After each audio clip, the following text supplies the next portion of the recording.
Nous vous saluons dans le beau et précieux nom de notre Seigneur Jésus-Christ.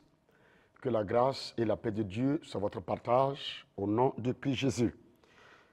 Je vous invite à faire une lecture avec moi dans l'Évangile selon Marc. L'Évangile selon Marc, chapitre 5, à partir du verset 21. Il est écrit, Jésus, dans la barque, regagna l'autre rive, où une grande foule s'assembla près de lui. Il était au bord de la mer. Alors vint un des chefs de la synagogue, nommé Jairus, qui, l'ayant aperçu, se jeta à ses pieds et lui adressa cette instante prière. Ma petite fille est à l'extrémité, viens, impose-lui les mains, afin qu'elle soit sauvée et qu'elle vive.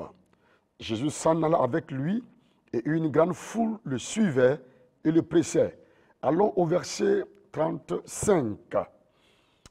Comme il parlait encore, survinrent de chez le chef de la synagogue des gens qui dirent, ta fille est morte, pourquoi importuner davantage le maître? Mais Jésus, sans tenir compte de ces paroles, dit au chef de la synagogue, ne crains pas, crois seulement. Et il ne permit à personne de l'accompagner, si ce n'est à Pierre, à Jacques et à Jean, frères de Jacques. Ils arrivèrent à la maison du chef de la synagogue où Jésus vit une foule bruyante et des gens qui pleuraient et poussaient des grands cris. Il entra et leur dit, pourquoi faites-vous du bruit et pourquoi pleurez-vous? L'enfant n'est pas morte, mais elle dort. Et ils se moquèrent de lui. Alors, il fit sortir tout le monde. Il prit avec lui le père et la mère de l'enfant et ceux qui l'avaient accompagné. Et il entra où était couché l'enfant. Il l'a saisi par la main et lui dit, Talita Koumi, ce qui signifie, jeune fille, lève-toi, je te le dis. Aussitôt, la jeune fille se leva et se mit à marcher, car elle avait 12 ans. Et ils furent dans un grand étonnement. Amen. Que Dieu bénisse la lecture de sa parole au nom de Jésus. Amen. Alors, le thème que je vous propose, c'est « Ne crains pas, crois seulement ». Waouh, ne crains pas, crois seulement. Frères et sœurs, vous savez, en regardant autour de nous et en observant les événements qui se produisent, la peur peut nous envahir. En écoutant les médias, en suivant l'actualité, la peur peut nous toucher. Et même en voyant des situations comme la violence, comme la famine, comme des maladies, comme plein de choses qui nous entourent et que nous côtoyons chaque jour, on peut être saisi par la peur et se poser beaucoup de questions. Mais gloire soit rendue à Dieu. Dans la parole de Dieu, il nous a déjà donné un encouragement parce qu'il connaissait déjà ces situations avant que ces choses n'arrivent. Voilà pourquoi dans Matthieu, la Bible déclare, je suis avec vous tous les jours jusqu'à la fin des temps. Béni soit le Seigneur. Vous savez, quand on regarde l'écriture de Genèse Apocalypse, on peut voir cette phrase se répéter toujours. Ne crains pas, crois seulement. Ne crains pas, crois seulement. Je suis avec vous. Alors cette parole du Seigneur, c'est un encouragement pour nous, parce qu'il savait que les temps que nous allons faire face allaient être des temps difficiles, des temps compliqués, des temps où le vent va souffler violemment. Et au préalable, il a voulu donner cet encouragement pour nous enraciner dans la parole. L'évangile de Marc nous relate l'histoire d'un homme nommé Jairus. Et la Bible nous dit qu'il était chef de synagogue. Et ce chef de synagogue, Jairus, avait un problème particulier. La Bible nous dit qu'il avait une fille qui était souffrante et elle était même mourante. Et Jairus était impuissant face à cette situation-là. Il aime certainement sa fille, mais sa fille est dans une situation de maladie où lui, en tant que père, il est incapable de sauver sa fille. Il est incapable de donner la vie. Il est incapable de guérir sa fille. Et l'Écriture nous fait comprendre que Jairus, étant chef de synagogue, il décide d'aller vers Jésus. Alléluia. Il décide d'aller vers Jésus parce que Jairus a reconnu ses limites. Jairus sait que cette situation, je suis chef de synagogue, mais cette situation, je suis incapable. Je ne peux rien faire ici. Il a entendu parler de Jésus. Et Jairus décide d'aller vers Jésus. Frères et sœurs, quand on reconnaît ses limites et quand on crie à Dieu, c'est là qu'il agit. C'est là qu'il intervient. C'est là qu'il opère un miracle. C'est là qu'il touche la situation pour changer les choses impossibles en possibles. Et Jairus, malgré sa position de chef, je crois bien qu'il a reconnu qu'il y a un chef au-dessus de lui, un chef qui peut tout, un chef dont rien ne lui est impossible. Raison pour laquelle il fait le déplacement pour aller vers Jésus pour demander secours pour sauver sa fille. Jésus-Christ a entendu les cris de Jairus et il décide d'accompagner ce dernier pour aller dans sa maison afin de sauver la vie de sa fille. Et la Bible nous dit que pendant que Christ allait avec Jairus, il y a une dame, une femme qui avait une perte du sang.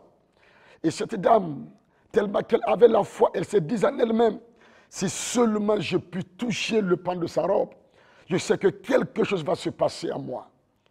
Si seulement je puisse le toucher, je crois que je serai guéri. Un miracle va voir le jour dans ma vie. Et cette dame, en effrayant la foule, a pu toucher le pan de la robe de Jésus. Et la Bible dit qu'à l'instant même, la perte de sang s'arrêta. Et Jésus s'arrête aussi pour poser la question à savoir qui m'a touché. Pendant que tous se défendaient, cette femme vint pour dire que c'est moi. Et pendant que Christ parle à cette femme, quelqu'un vint de la maison de Jairus pour lui annoncer cette mauvaise nouvelle. On va dire à Jairus, ne dérange plus le maître. Arrête l'invitation, Jairus. C'est fini. Parce que ta fille, elle est morte. Elle n'est plus en vie. Ah, quelle triste nouvelle.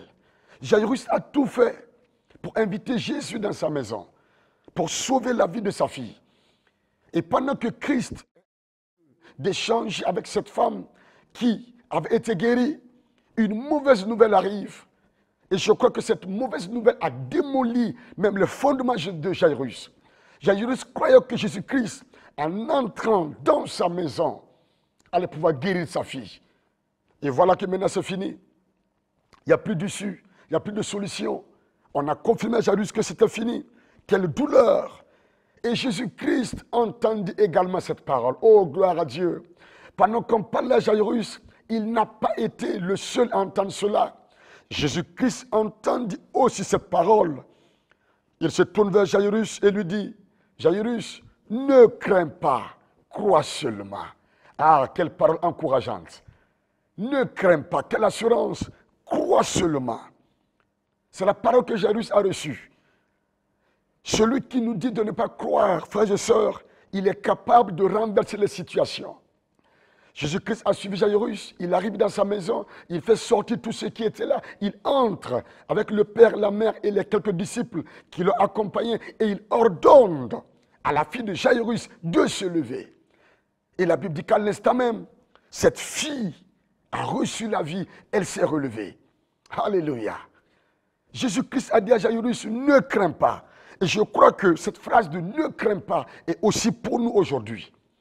Ne crains pas. Celui qui nous dit de ne pas craindre est capable de renverser la situation. Celui qui nous dit ne crains pas, rien ne lui est impossible et tout lui obéit. Frères et sœurs, il a tout pouvoir. Voilà pourquoi il nous dit de ne pas craindre. La fille s'est tenue debout et la Bible dit que tous ceux qui étaient là ont commencé à glorifier le Seigneur. Morte qu'elle était, elle est maintenant en vie. Elle est maintenant en vie. Jairus est certainement dans la joie de voir que Jésus-Christ a renversé la situation. De la mort, il a ramené la vie à sa fille. Peut-être, frères et sœurs, que vous traversez une situation qui vous semble sans solution, une situation impossible. Je crois que cette parole que Christ a donnée à Jairus, elle est pour nous aussi aujourd'hui. Quelle que soit la situation, Jésus-Christ agit encore aujourd'hui. Ne crains pas, continue de croire. Même si la situation semble finie, tout est bloqué, tout est fini, tout est scellé, Jésus-Christ a le dernier mot en toute situation. Crois seulement, ne crains pas. Même face à la maladie, crois seulement. Face au chômage, crois seulement. Face aux difficultés, crois seulement. Le Seigneur est là et il agira pour la gloire de son nom. Nous allons bénir le Seigneur pour sa parole, lui dire merci pour cette parole d'encouragement, cette parole d'assurance qu'il nous donne. Ensemble, bénissons le Seigneur. Père, nous voulons te bénir. Quelle grâce de t'avoir comme notre Dieu. Quelle grâce de t'avoir comme notre maître, comme notre bon berger. Merci pour cette parole d'assurance que tu nous donnes aujourd'hui. De ne pas craindre, tu nous le dis, de ne pas craindre, mais de croire seulement. Oui, de croire seulement. Même quand la tempête est là, nous voulons croire. Même quand les temps sont difficiles, nous voulons croire. Même quand le vent nous est contraire, nous voulons croire. Car si tu parles, Seigneur, l'accomplissement de ce que tu as dit est plus qu'une évidence. Et ce que ta bouche dit, Seigneur, ta main, elle est puissante pour l'accomplir. Et nous voulons te bénir pour cette belle parole, cette belle assurance que tu donnes encore aujourd'hui. Sois béni, Père, au nom de Jésus. Amen, amen, amen. Alors, comme Jairus, il a reçu cette parole, ne crains pas, crois seulement. Nous voulons maintenant intercéder pour nos familles, confier nos familles entre les mains du Seigneur. Quel que soit ce qui se passe, les obstacles, les difficultés, nous ne voulons pas craindre, mais nous voulons croire que Jésus est capable. Oui, nous voulons croire ce qu'il a fait dans le passé. Il est encore notre Dieu, il le fera encore aujourd'hui. Voilà pourquoi nous allons intercéder pour nos familles et demander la grâce du Seigneur. Allons devant le trône de grâce. Seigneur, nous venons devant le trône de grâce pour intercéder pour nos familles. Nous voulons d'abord te dire merci Seigneur. Merci parce que ces familles sont voulues de toi. Il t'a plu Seigneur que personne n'existe sans une famille. Il t'a plu que chaque personne soit rattachée à une famille. Car cela est dans ton plan. Cela est dans ta volonté. Cela Seigneur est dans tes désirs. Et nous voulons te bénir. Quelle grâce tu nous accordes. Quelle grâce tu nous donnes Seigneur. D'être chacun issu d'une famille. Nous voulons te bénir, Seigneur. La famille est la cellule de base de la société. Dans chaque nation, il y a des familles. Chaque nation est composée de familles. Et nous voulons, Seigneur, intercéder pour ces familles dans lesquelles, Seigneur, tu as permis que nous naissions. Nous voulons prier, Seigneur, pour ces familles-là. Nous savons que comme ces familles sont les cellules de base de la société, l'ennemi, pour pouvoir toucher à une nation, touche d'abord aux familles. Il veut d'abord toucher les fondements de nos nations qui sont nos familles. Raison pour laquelle, Seigneur, nous intercédons. Raison pour laquelle, Seigneur, nous crions à toi. Nous te demandons grâce et faveur. Nous te demandons, Seigneur, de poser ta bonne main, Seigneur. De poser ta bonne main sur nos familles. Nous te demandons d'intervenir, Seigneur. Nous prions, Père, au travers du nom de Christ Jésus. Ce nom que tu nous as donné. Et au travers de ce nom-là, tout genou fléchit, toute langue confesse que Jésus est Seigneur. Nous déclarons à l'instant même, Seigneur, que par ta grâce, tu puisses poser ta bonne main, Seigneur, dans toutes les composantes de nos familles. Que ce soit le père, que ce soit la mère, que ce soit les grands-parents, que ce soit les enfants, les petits-enfants, les arrière-petits-enfants. Nous prions, Seigneur, que tu puisses poser ta bonne main. Pose ta bonne main sur nos familles, Seigneur, et accorde à chaque famille une vision qui vient de toi. Nous savons que Satan sème la division dans les familles pour mieux régner, mais nous appelons la vision. Nous prions, Seigneur, qu'il y ait une vision unique, une seule vision, Seigneur, et que tous les membres de la famille, chacun de part et d'autre, puissent s'adhérer à cette vision avec joie, Seigneur. Dans le nom de Christ Jésus, nous prions pour cette vision dans nos familles. Et nous déclarons à l'instant même l'ennemi de la vision, l'ennemi qui vient pour diviser, que cette division soit ôtée, cette division soit annulée, renversée. Au nom de Christ Jésus, Seigneur, nous déclarons à l'instant même toute forme de division dans nos familles, toute forme de division qui s'est installée depuis des années, toute forme de division ayant pris des racines et qui crée de l'amertume et qui crée, Seigneur, des problèmes, qui créent des soucis. Nous déclarons maintenant au nom de Christ Jésus, ces divisions sont ôtées, annulées, déstabilisées dans l'autorité de Christ Jésus. Père, à la place de la division, nous te demandons de remplacer, Seigneur, par l'unité. Oui, Seigneur, nous voulons être unis plus que jamais dans ces fins des temps, Seigneur. Donne-nous d'être unis, Seigneur, dans nos familles. Donne-nous d'être unis, Seigneur. Donne-nous de nous comprendre. Donne-nous, Seigneur, de pouvoir avoir cette joie-là, d'être ensemble, d'avoir cette joie de pouvoir échanger, d'avoir cette joie de pouvoir, Seigneur, nous retrouver en famille. Nous prions dans le nom de Christ Jésus que cette unité, Seigneur, puisse être là dans nos familles pour la seule gloire de ton nom, Seigneur. Vivre ensemble, telle est ta volonté. Quand tu as placé Adam et Ève dans le jardin, Seigneur, ta vision pour eux était qu'ils vivent ensemble et qu'ils soient dans la joie. Voilà pourquoi nous prions, Seigneur, pour une restauration totale de nos familles.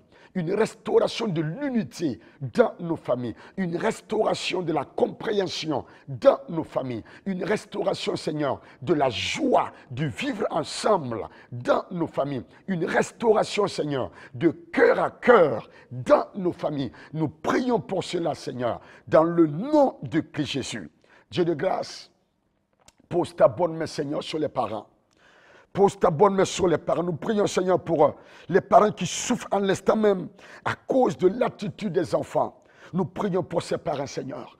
Donne-leur la capacité, donne-leur la force de tenir. Donne-leur, Seigneur Père, cette capacité-là de pouvoir tenir, Seigneur, de ne pas sombrer, de ne pas reculer, de ne pas abandonner. Dans le nom de Christ Jésus. Et nous voulons proclamer, Père, toi notre Dieu, toi qui entends nos prières, à l'instant même, tous parents qui versent des larmes à cause de l'attitude de leurs enfants, à cause des enfants qui se sont égarés, à cause des enfants qui ont pris un mauvais chemin, à cause des enfants qui n'écoutent pas. Et cela est devenu un fardeau pour les parents. Cela est devenu, Seigneur, un souci pour les parents. C'est la cause de l'insomnie chez les parents. Nous prions à l'instant même, Seigneur, que ce fardeau soit ôté. Nous prions à l'instant même, Seigneur, que ce fardeau soit retiré dans la vie de ses parents, dans le nom de Christ Jésus. Dieu de grâce, les enfants sont une bénédiction que tu donnes aux parents. Et ces enfants ne doivent pas devenir un cauchemar pour la vie des parents. Voilà pourquoi nous prions, Seigneur, pour la stabilité de relations entre parents et enfants. Nous prions également, Seigneur, pour des enfants qui souffrent à cause de l'attitude des parents, pour des parents qui ne s'entendent pas. Et les enfants vivent ces situations. Ils sont déboussolés, ils sont désorientés. Les enfants ne savent plus à qui parler. Nous prions, Seigneur, pour ces enfants, te demandant de les aider à tenir, Seigneur. Aide-les, Seigneur, à pouvoir rester fermes dans la barque, à ne pas lâcher, Seigneur. Nous prions pour ces enfants qui traversent aussi des moments difficiles, des moments critiques, des enfants qui pleurent la nuit comme le jour, parce que la mésentente s'est installée entre les parents. Nous prions, Seigneur, que tu puisses agir. Nous prions que tu puisses toucher également le cœur de ces parents. Nous prions que tu puisses intervenir. Nous prions que tu puisses poser ta bonne main. Parce que l'ennemi sème la division pour régner. Mais Seigneur, nous proclamons maintenant que l'entente et la stabilité soient dans la vie des parents. Nous prions également pour tous ceux qui sont au bout et qui décident de se séparer en tant que parents. Seigneur, ta parole nous dit que tu as créé Adam et d'Adam tu as fait sortir Ève. Et Adam a déclaré, c'est l'os de mes os, c'est la chair de ma chair. Et quand le vent nous est contraint, il arrive des fois que nous sommes au bout. Voilà pourquoi nous prions pour toutes ces personnes qui sont sur le point de se séparer, de divorcer. Nous prions, Seigneur, que tu puisses poser ta bonne main. Nous disons non à ces projets-là. Nous disons non et nous annulons ces projets de se séparer au nom de Christ Jésus. Que le cœur soit touché, Seigneur. Oui, que le cœur soit touché. Ramène le cœur les uns envers les autres. Nous prions, Seigneur, là où l'ennemi a semé un grain, nous le déterrons et nous semons l'unité, nous semons la compréhension, nous semons l'entente, nous semons la paix dans le nom de Christ Jésus. Nous prions, Seigneur, toujours pour les parents, te demandant, Seigneur, donne-leur cette soif-là de revivre encore le premier amour. Certains vivent ensemble parce qu'ils n'ont pas le choix, ils ne savent plus quoi faire. Mais l'unité, la communion, l'intimité n'est plus là. Et nous prions pour cela, Seigneur, que ces barrières soient ôtées dans le nom de Christ Jésus. Que ces barrières, Seigneur, soient déstabilisées, soient ôtées, brisées et annulées dans l'autorité de Christ Jésus. Redonne à ses parents, Seigneur, le premier amour. Redonne à ses parents, Seigneur, oui, cette soif d'être ensemble, de communier ensemble, de vivre ensemble, de se voir, Seigneur. Nous prions pour cela dans nos familles, car nous savons que si l'unité est là, l'amour véritable entre parents et entre les parents et enfants, nous savons que, Seigneur, nous allons vivre, oui, selon ta volonté et dans ton plan. Père, nous prions également pour tous les enfants qui sont plongés dans l'alcool. Te demande de faire grâce. Faire grâce pour tous ceux qui sont liés, tous ceux qui sont devenus esclaves de ces addictions, de la drogue, de l'alcool ou des choses pareilles. Nous prions Jésus. Pose ta bonne main. Pose ta bonne main, Seigneur. Fais-les sortir de cette situation dans le nom de Christ Jésus. Nous savons que ces addictions, Seigneur, nous amènent à nous éloigner de toi. Et ces addictions brisent les cœurs, brisent les relations. Voilà pourquoi nous prions que tu puisses intervenir, Seigneur. Pose ta bonne main et libère les cœurs, libère les vies. Tous ceux qui sont enchaînés par l'ennemi, qui sont maltraités, qui sont dans ces addictions, qui ne peuvent pas s'en défaire. Et les parents souffrent à cause de cela. Nous prions, Seigneur. Fais grâce en ce jour. Fais grâce en ce jour, Seigneur. Pose ta bonne main et libère les enfants, Seigneur, de ces choses-là qui viennent semer du trouble dans la paix de nos familles. Étends ta main, Jésus, car tu es notre Dieu et tu es notre roi. Père, dans ce temps d'intercession, nous prions également. Toute arme forgée par l'ennemi, toute stratégie que l'ennemi utilise pour déstabiliser nos familles, Seigneur, que ces stratégies soient annulées, soient nulles et sans effet dans le nom de Christ Jésus. Pose ta bonne main, Seigneur. Nous savons que l'ennemi est acharné dans ces derniers temps. Mais nous savons aussi, Père, que dans ces derniers temps, ta grâce, elle est surabondante. Oui, ta grâce, Seigneur, elle est là pour nous porter. Ta grâce, elle est là pour nous secourir. Ta grâce, elle est là, Seigneur, pour nous aider à triompher dans ces temps difficiles. Dieu de grâce, nous pensons à tous ceux qui sont souffrants de maladie, quelle que soit la maladie, et qui sont couchés ou qui sont dans les hôpitaux. Et à cause de cette maladie, toute la famille est dans l'inquiétude. Nous voulons proclamer ta guérison, Seigneur. Oui, Jéhovah Rapha est ton nom, l'Éternel qui guérit. Nous voulons proclamer à l'instant même, Père, la guérison qui vient de toi. Oui, Seigneur, la guérison, Seigneur. Cette guérison puisse les toucher. Visite-les maintenant, Seigneur, afin que toute la famille soit dans la joie. Nous prions, Seigneur, pour que tu puisses étendre ta main pour toute situation difficile de chômage qui touche la famille. Étends ta main, Seigneur. Tu es celui qui pourvoit. Jéhovah Jireh, celui qui ouvre les portes, celui qui pourvoit, celui qui est capable de renverser les situations. Jésus-Christ, soit de gloire. Viens, Seigneur. Nous prions également pour l'unité sur le plan spirituel, dans l'intercession.